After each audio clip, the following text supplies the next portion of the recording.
सैलाब का खदशा ज़ाहिर किया जा रहा है और हो सकता है पिछले साल की तरह इस साल भी लाखों लोग अपने घरों से महरूम हो जाए, क्योंकि हुकूमती सतह पर इस हवाले से कोई इनिशिएटिव नहीं लिया गया। नौजवान आर्किटेक्ट ने अपने तहत एक मॉडल तैयार किया है। अगर उस मॉडल के तहत घर बनाए जाते हैं तो लोग अपने घरों से महरूम नहीं होंगे। आपके जहन में ये आइडिया कैसे आया, क्या डिटेल है इसकी, किस तरह से ये काम करेगा? मैं नीचे देख रहा हूँ कि ये कुछ ब्लॉक्स बने हुए हैं, तो ये क्या चीज़ है? घर की पहले बेस ही 3 फुट से स्टार्ट करेंगे। आपने बांस को ही क्यों चूज़ किया? हम ठीक इसी तरह की एक बेस कंक्रीट मकान के नीचे भी तो बना के ऊपर मकान खड़ा कर सकते हैं। बारिश में या पानी में ये कंक्रीट के मुकाबले में सस्टेन कर पाएगा? अगर ये डिज़ाइन बनाया जाता है तो इस पर कितनी कॉस्ट आएगी? एक डेड वेट होता है, एक लाइव वेट होता है, दोनों बर्दाश्त कर लेगा? चाइना में, थाईलैंड में हज़ारों सालों से इसी तरह घर बन रहे हैं। इस स्ट्रक्चर के ऊपर जो है खजूर की चटाई जो है हम हर जगह लगाएंगे और उसके ऊपर भी चूना मट्टी प्लस्तर करेंगे। हाइट वाइज हम कितना ऊपर लेके जा सकते हैं? बांस जो है आपका बहुत हाइट तक भी डिज़ाइन हो सकता है, लेकिन ये एक सादा डिज़ाइन है ताकि आपके जो नॉर्मल कारीगर हैं वो डिज़ाइन कर सकें। ये 2 मरले का घर है, अगर आपके पास इतना जो है वसाइल नहीं है तब आप 1 मरले के घर पे आधे मरले के घर का भी डिज़ाइन कर सकते हो। आधे मरले का घर आप 25,000 पे भी डिज़ाइन कर सकते हो। अच्छा, आम घर में कंक्रीट और स्टील यूज़ होता है, इसमें बांस और वो खजूर की छत वगैरह यूज़ की जाएगी। आपने तो ये घर बना दिया, लेकिन एक आम आदमी अगर ये घर बनाना चाहता है तो वो कैसे बना पाएगा? अस्सलाम वालेकुम जी, पब्लिक डिजिटल पे आप फैज़ान चौधरी को देख रहे हैं। गुज़िश्ता कई सालों से पाकिस्तान में मानसून की बारिशों के बाद सैलाब आ जाता है और उस सैलाब की वजह से लाखों लोग अपने घरों से महरूम हो जाते हैं। ठीक उसी तरह इस साल भी सैलाब का खदशा ज़ाहिर किया जा रहा है और हो सकता है पिछले साल की तरह इस साल भी लाखों लोग अपने घरों से महरूम हो जाए, क्योंकि हुकूमती सतह पर इस हवाले से कोई इनिशिएटिव नहीं लिया गया। लेकिन एक नौजवान आर्किटेक्ट ने अपने तहत एक मॉडल तैयार किया है। अगर उस मॉडल के तहत घर बनाए जाते हैं तो लोग अपने घरों से महरूम नहीं होंगे। क्या डिटेल है इसकी? साकिब मेरे साथ मौजूद है, उनसे जानेंगे। तो अस्सलाम वालेकुम साकिब। वालेकुम सलाम। साकिब, सबसे पहले मैं ये जानना चाहूँगा कि आपके जहन में ये आइडिया कैसे आया? ये पिछले साल मैंने खबरों में देखा था, मैं खुद स्टूडेंट था, तो लाखों लोगों का घर इससे महरूम हुए थे। हमारे मुल्क को बिलियंस ऑफ डॉलर्स का डैमेज हुआ था। अब हमारा मुल्क इतना वैसे ही इकोनॉमिकली वीक है और कि हम फर्दर डैमेज जो है अफोर्ड नहीं कर सकते। और हमारे जो लोग हैं वो इतने गरीब हैं कि वो मतलब उनका घर बर्बाद हो जाए तो उसके बाद वो सड़कों पे हैं, उनकी और कोई ज़िंदगी नहीं है। मॉडल की तरफ चलते हैं। क्या डिटेल है इसकी, किस तरह से ये काम करेगा, वो आप थोड़ा सा बताएं, इसको एक्सप्लेन करें। कि मैं नीचे देख रहा हूँ कि ये कुछ ब्लॉक्स बने हुए हैं, तो ये क्या चीज़ है? ये हमारा जो पहले सैलाब से बचने का बेसिक तरीका ये है कि जो एक इलाके का जो फ्लड का लेवल था हम वो स्टडी करते हैं। अगर एक इलाके का में फ्लड का लेवल हमने देखा कि पिछले साल वहाँ पे 2 फुट ऊंचाई का पानी बैठा था, तो हम इस घर की पहले बेस ही 3 फुट से स्टार्ट करेंगे। मतलब हमारा जो पूरा घर है वो उस फ्लड के लेवल से ऊपर है। लेकिन खुदा ना खास्ता अगर अब हमारा सैलाब इस साल और ज़्यादा आ जाता है तब भी हम अपने बांध से बनाए हुए घर को हर तरफ चारों से ईंटों से कवर करेंगे और उस पर चूना मट्टी प्लस्तर करेंगे, ताकि अगर आपका सैलाब खुदा ना खास्ता और मज़ीद आ जाए तब भी आपका घर जो है सैलाब से महफूज रहे और आप अपनी ज़िंदगी की ज़रूरियात पूरी कर सकें। अच्छा साकिब, मैं ये जानना चाहूँगा कि आपने बांस को ही क्यों चूज़ किया? हम ठीक इसी तरह की एक बेस कंक्रीट मकान के नीचे भी तो बना के ऊपर मकान खड़ा कर सकते हैं, तो आपने बांस ही क्यों सेलेक्ट किए? उसकी वजह यह है कि पहले हमें देखना होगा सैलाब आते क्यों हैं। जो हम कंक्रीट की आप बात कर रहे हैं, कंक्रीट, स्टील, ये ऐसे मटेरियल्स हैं जो कि हमारे माहौल को बनने में ख़राब करते हैं। हमारे माहौल में सारे केमिकल्स जाते हैं जिसकी वजह से माहौल जो है बर्बाद होता है, क्लाइमेट चेंज आता है जिसकी वजह से फ्लड्स आते हैं। तो अगर हम ये आप मुझे बता रहे हैं, लेकिन अभी तक हमें यही बताया जाता है भारत पानी छोड़ देता तो सैलाब आता है। नहीं, ऐसी वजह नहीं है। आई एम एन आर्किटेक्ट, तो मुझे वो सॉल्यूशंस देखने जो मैं एज एन आर्किटेक्ट सॉल्व कर सकता हूँ। वो है कि हमारा जो कंस्ट्रक्शन इंडस्ट्री है उसको चेंज करने की ज़रूरत है जो कि माहौल को ख़राब कर रही है। मतलब आपने गाड़ियों की तरह इको फ्रेंडली घर बनाया? जी बिल्कुल ऐसी ही है। बांस ऐसा मटेरियल है जो कि कुदरती है और नेचर में पैदा होता है। मेरा सवाल, बांस क्योंकि ये लकड़ी ही है, तो क्या बारिश में या पानी में ये कंक्रीट के मुकाबले में सस्टेन कर पाएगा?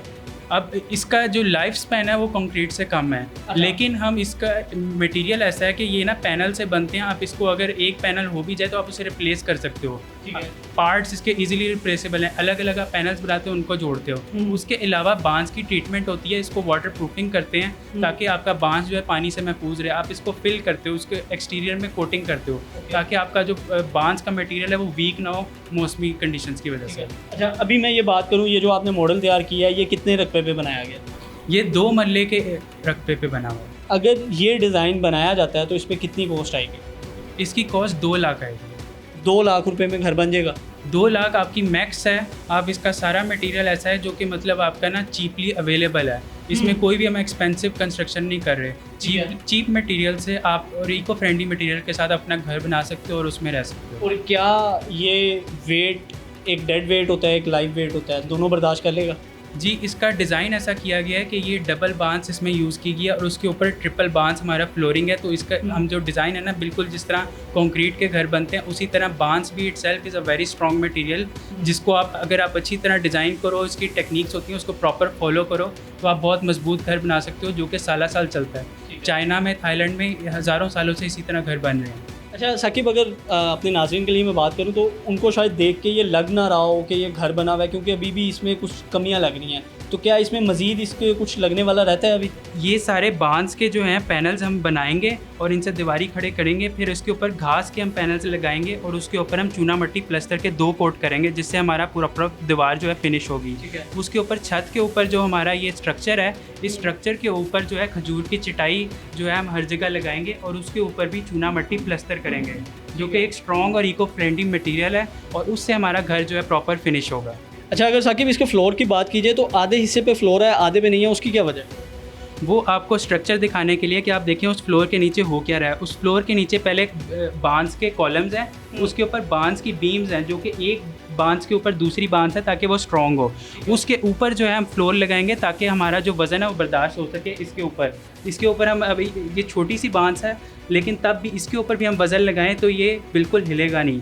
इसीलिए हमने पहले नीचे बीम्स लगाई हैं, उसके ऊपर हमने बांस की फ्लोरिंग की है। अच्छा, अगर मैं बात करूं तो ये जो नीचे वाला होलो स्पेस है, क्या ये पानी के लिए छोड़ी गई है? जी बिल्कुल, इसका डिज़ाइन ऐसा है कि आपका जब खुश्क मौसम है तो उसके दौरान आप ये सारा एरिया सहन के तौर पर इस्तेमाल कर सकते हो। आप बच्चे इसमें खेल सकते हैं, अपने सारे कपड़े धो सकते हैं। और अगर मैं ये बात करूं कि हमारा जो घर है वो फर्स्ट फ्लोर से ही शुरू होगा तो वो शायद गलत नहीं होगा? जी बिल्कुल, इसका जो बेसिक जो एरिया घर का यूज़ है वो फर्स्ट फ्लोर ही है। इसके नीचे वाला एरिया इसलिए है कि अगर आपका सैलाब आ जाए तो वो मतलब आपका घर है वो प्रोटेक्टेड है, लेकिन खुश मौसम में आप उसे इस्तेमाल भी कर सकते हैं। और इसको हाइट वाइज हम कितना ऊपर लेके जा सकते हैं? इसको हाइट वाइज जो है मैंने सिर्फ सिंगल फ्लोर रखा है, लेकिन बांस जो है आपका बहुत हाइट तक भी डिज़ाइन हो सकता है। लेकिन ये एक सादा डिज़ाइन है ताकि आपके जो नॉर्मल कारीगर हैं वो डिज़ाइन कर सकें। आप उनको बांस की पूरी टेक्निक समझाओ और वो सारे घर बना सकें हमारी नॉर्मल कंस्ट्रक्शन कोर्स। और मैं यहाँ पे एक बार फिर, पहले भी आपने मुझे कॉस्ट का बताया है, अगर देहात में कोई 2 मरले का घर ये बनाना चाहता है, क्योंकि ये 2 मरले का आपने डिज़ाइन किया है, तो उसको एग्जैक्ट कॉस्ट 0 to 100 कितनी पड़ेगी? अब आपका पहले बात है कि रकबा आपको कितना चाहिए। ये 2 मरले का घर है, अगर आपके पास इतना जो है वसाइल नहीं है तब आप 1 मरले के घर पे आधे मरले के घर का भी डिज़ाइन कर सकते हो। आधे मरले का घर आप 25,000 पे भी डिज़ाइन कर सकते हो। अच्छा। लेकिन अगर हमें प्रॉपर घर चाहिए जो कि मतलब आपका लॉन्ग लाइफ टाइम वर्क करे, तो फिर आपको ना मतलब आपका थोड़ा सा ज़्यादा खर्चा लगेगा। आपका 2 लाख तक कॉस्ट चली जाएगी, कंस्ट्रक्शन और आपकी लेबर फोर्स इंक्लूडेड।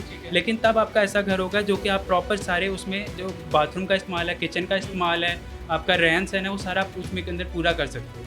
अच्छा, अगर मैं इसमें और आम घर में फ़र्क बताता चलूँ तो क्या सिर्फ इतना ही है कि आम घर में कंक्रीट और स्टील यूज़ होता है, इसमें बांस और वो खजूर की छत वगैरह यूज़ की जाएगी? पहला फ़र्क ये है कि ये एक फ्लड रेजिलेंट हाउस है। नॉर्मल घर हमारे ऐसे डिज़ाइन नहीं होते कि आपके सैलाब से बच सकें।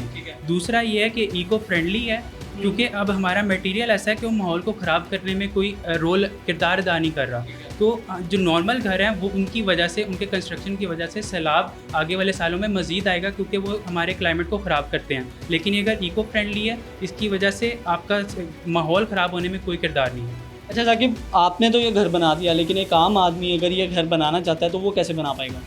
अब मेरा ये स्टार्टअप जो महराज है उसका फोकस ही यही है कि वो इको फ्रेंडली डिज़ाइन करे और लोगों के लिए आसानी से अवेलेबल हो। इसीलिए जो मेरी वेबसाइट है महराज.pk, उस पर इस घर को बनाने की सारी कंस्ट्रक्शन डिटेल अवेलेबल है। एक आम बंदा वो वेबसाइट खोल के उस पर डिज़ाइन डाउनलोड कर सकता है और एक एक चीज़ का साइज़ देख सकता है कि किस साइज़ का पैनल इस्तेमाल किया है, किस साइज़ की ईंटें इस्तेमाल की हैं, किस साइज़ का आपने प्लस्तर इस्तेमाल किया है, और वो अपना घर डिज़ाइन कर सकता है। और वो एरिया वाइज बढ़ा देगा? जी बिल्कुल, आप आपके वसाइल के मुताबिक आप अपने घर का डिज़ाइन कर सकते हो, 5 मरले पे, 2 मरले पे, 1 मरले। और आखिर में मुझे ये बताते चलें कि क्या ये घर आम शहरों में भी फिजिबल हैं? ये घर हमारे यहाँ जो मतलब एक नॉर्मल तरीका है ना, वो एक्सपेंसिव कंक्रीट के घरों का वो चलता आ रहा है, उस नॉर्म को हमें ब्रेक करना ज़रूरी है ताकि हम इको फ्रेंडली डिज़ाइन कर सकें। इसलिए मैं उम्मीद करता हूँ कि हम आगे ज़माने में ऐसे मटेरियल से इस्तेमाल करें जो कि हमारे माहौल को ख़राब ना करें, और हमारा जो क्लाइमेट है, जो फ्लड सैलाब आ रहे हैं, वो एक दिन ना आए। बहुत शुक्रिया साकिब आपके वक्त का। तो ले जी, इको फ्रेंडली गाड़ियों के बाद इको फ्रेंडली घर भी आ गया है, तो अगर आप अपना ये घर बनाना चाहते हैं सस्ते में तो आप ये घर बना सकते हैं, क्योंकि इससे सबसे बड़ी चीज़ जो है वो ये है कि आपके पैसों की बचत होगी। दूसरा ये कि आप क्लाइमेट चेंज में जो किरदार बाकी लोग अदा कर रहे हैं उसको आप रोक सकेंगे। और तीसरी बड़ी चीज़ ये है कि इस घर की वजह से लाखों लोग जो सैलाब में अपना घर महरूम हो जाते थे या खो देते थे, वो अब नहीं होगा अगर इस तरह का घर डिज़ाइन किया जाता है। तो मुझे दीजिए इजाज़त, अल्लाह हाफ़िज़।